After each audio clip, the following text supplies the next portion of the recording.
Dr. Joe Dispenza. I'm the author of 3 books. My first book is called Evolve Your Brain, The Science of Changing Your Mind.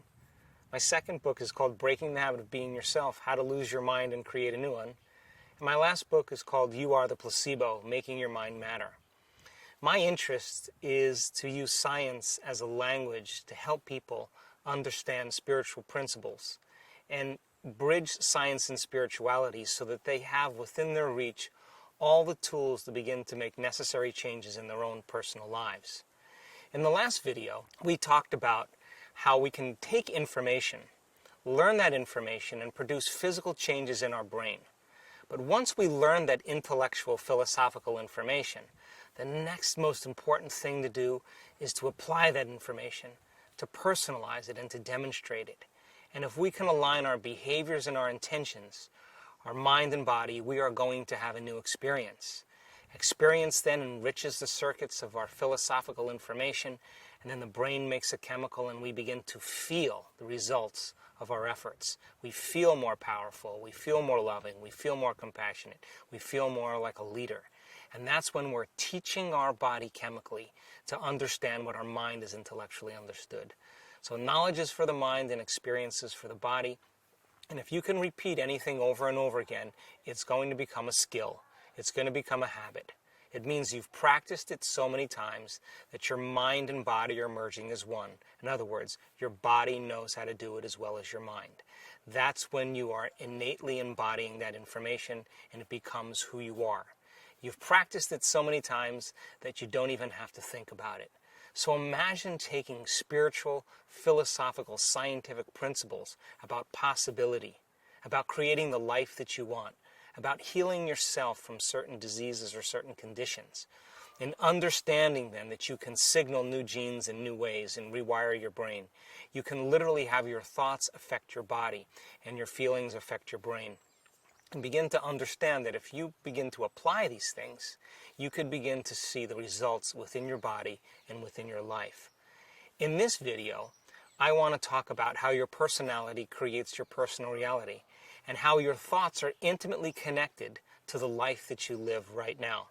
But before I do that, I just want to take a minute and thank everybody for their comments since the last video. I love the people that are actually applying it to their life. The most difficult part of all of this is making the time to do it. And when you and I begin to make the time to measure our own changes in our life, now we're no longer being philosophers now. We're beginning to initiate that information and we begin to master it over time. Most people in their life wait for crisis or trauma or disease or diagnosis or loss before they finally make up their mind to change. But the new science gives people permission to begin to change in a state of joy and inspiration, in a state of pain and suffering. And so it is my hope and my message that you don't wait for tragedy or crisis, that you do it because you can understand that you can enrich your life even more. So in the last couple years, one of the things that we've noticed is that common people just like you are doing the uncommon.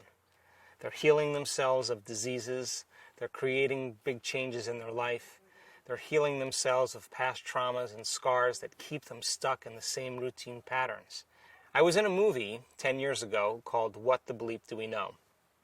14 scientists and researchers were making an attempt to explain the nature of reality.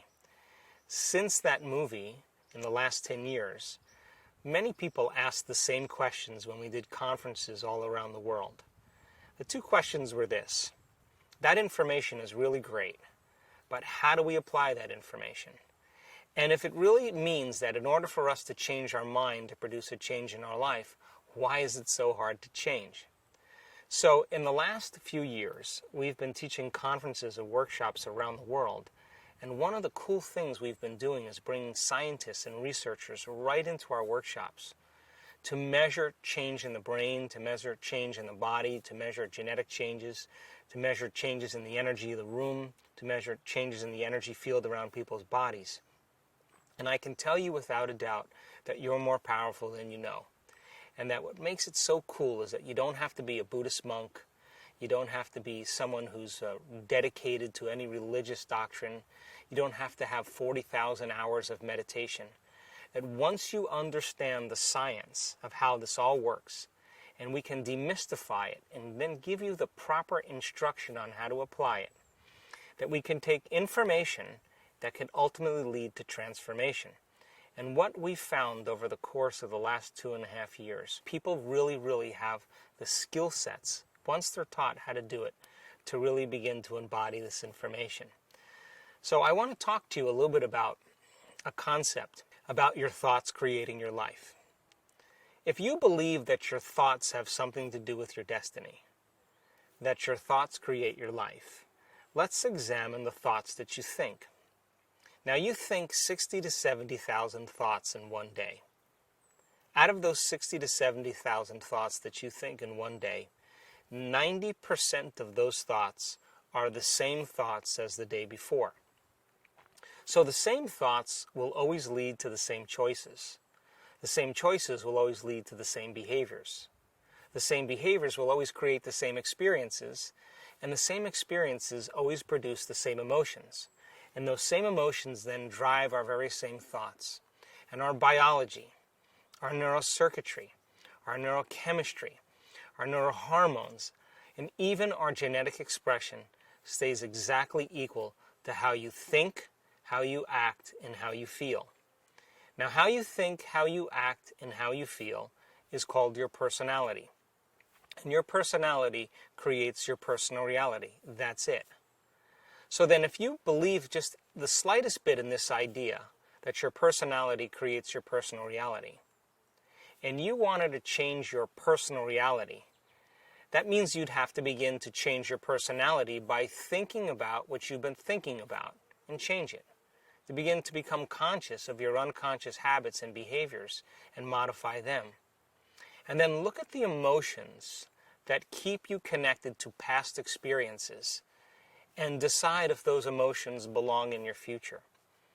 You see, most people try to create a new personal reality as the same personality, and it doesn't work.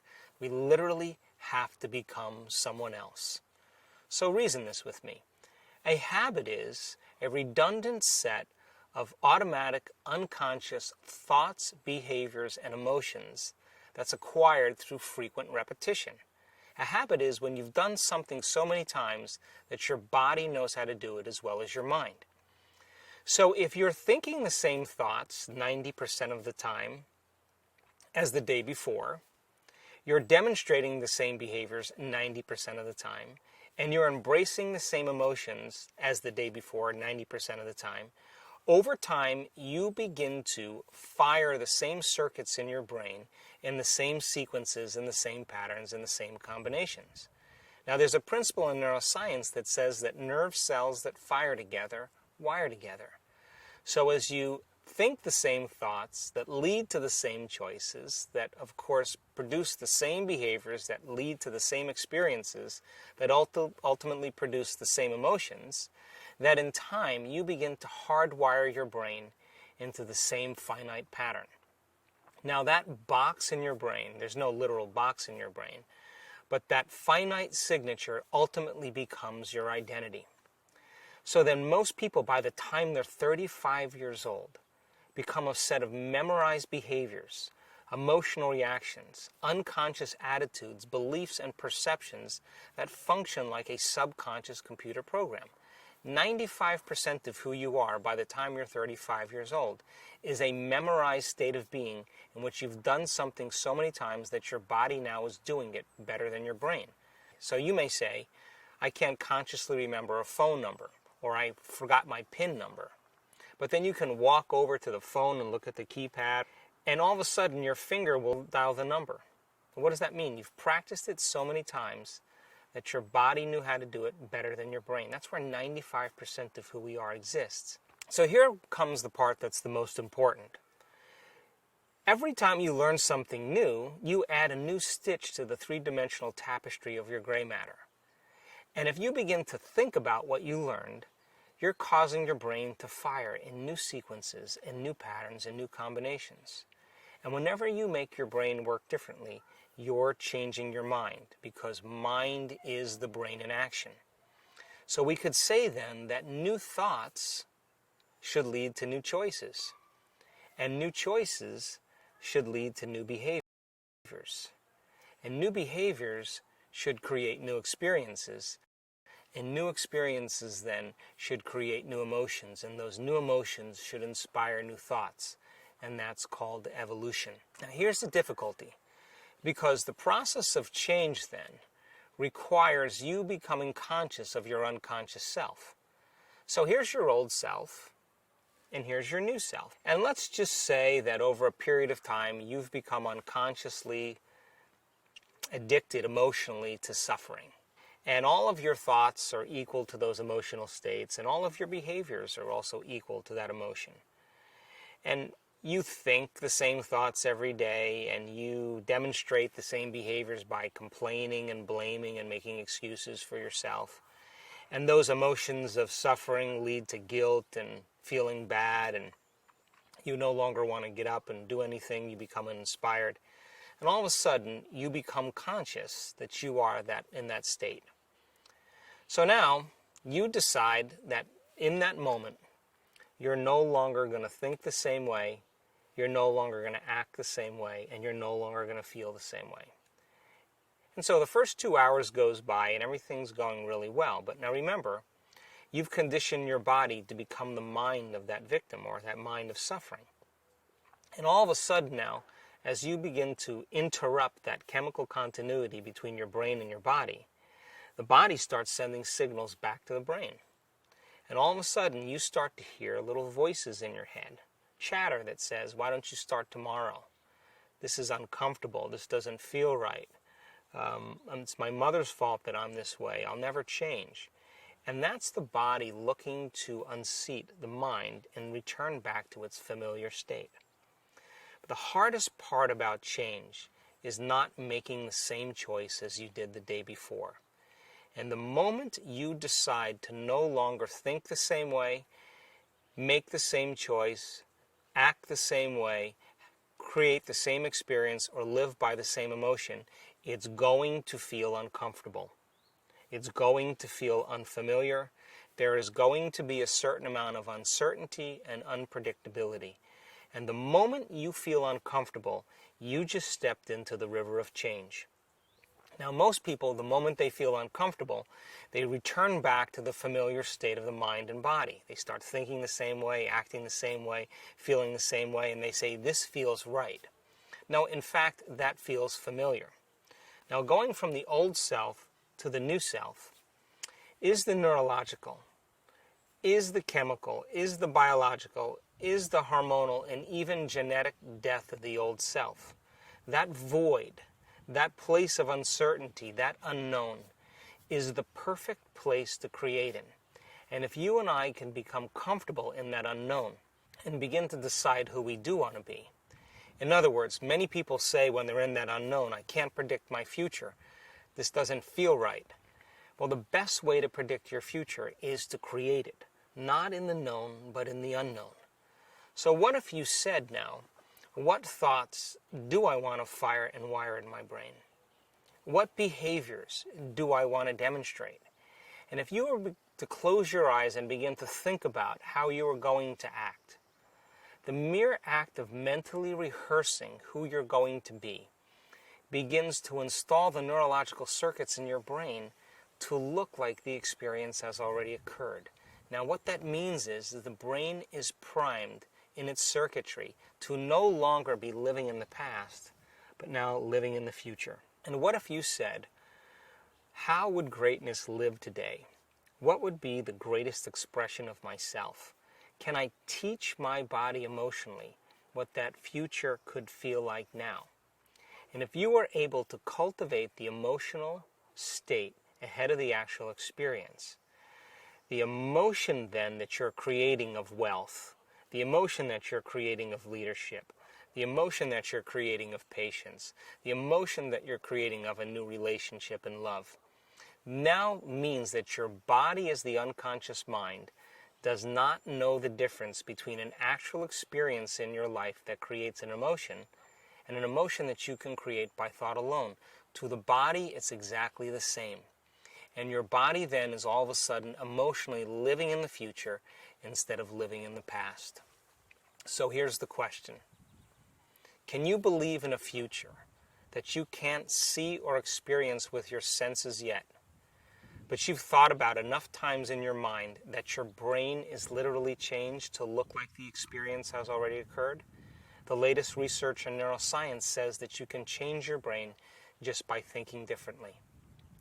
And can you begin to select a new possibility that already exists in the quantum field and begin to emotionally embrace that future reality to such a degree that your body, as the unconscious mind, begins to believe it's living in that future reality in the present moment, and you're signaling new genes in new ways so that your body begins to change to look like the experience has already occurred? So reason this. If your brain and body are physically changed, there's physical evidence to look like the experience has already occurred, this is the moment to relax, because the experience is going to find you. And it's going to come in a way that you least expect, that surprises you, and leaves no doubt that what you did inside of you produced some effect outside of you. And when you can correlate the changes you've made inside of you with the effect that you produced outside of you, you'll pay attention to what you did and you'll do it again. And that is called human empowerment. And there isn't a person on the planet that's so special to be excluded from this equation. So the process of change then requires unlearning and relearning. It requires breaking the habit of the old self and reinventing a new self. What we say in neuroscience, pruning synaptic connections and sprouting new connections. Unmemorizing emotions that are stored in the body and then reconditioning the body to a new mind and to a new emotion. In other words, you move out of the past and into the future, to deprogram and to reprogram, to lose your mind and create a new one. And people around the world are beginning to do the work, going from the old self to the new self. So what's the beauty behind this? I invite you to take out a piece of paper and write down 2 thoughts that have been slipping behind the scenes of your awareness that you've not noticed, and become conscious of those unconscious thoughts. Decide 2 behaviors that no longer belong in your future and become so conscious of those behaviors and habits that you would never go unconscious again. And look at those emotions that keep you anchored to the past and decide if those emotions belong in your future and become so conscious of those emotions that you wouldn't fall to a lower level the remainder of your day. And then decide 2 thoughts you do want to fire and wire in your brain. 2 behaviors that you're going to demonstrate and rehearse them in your mind so that you're priming your brain and activating the circuits so that when you get up, you'll naturally do them without effort. Now here's the key though. You can't get up as the same person who sat down. You have to get up feeling differently, which means then you can't wait for your healing to feel wholeness. You can't wait for your abundance to feel wealthy. You can't wait for the mystical moment to feel awe. In fact, you have to feel awe for the mystical moment to occur. You have to feel love for a new relationship to show up.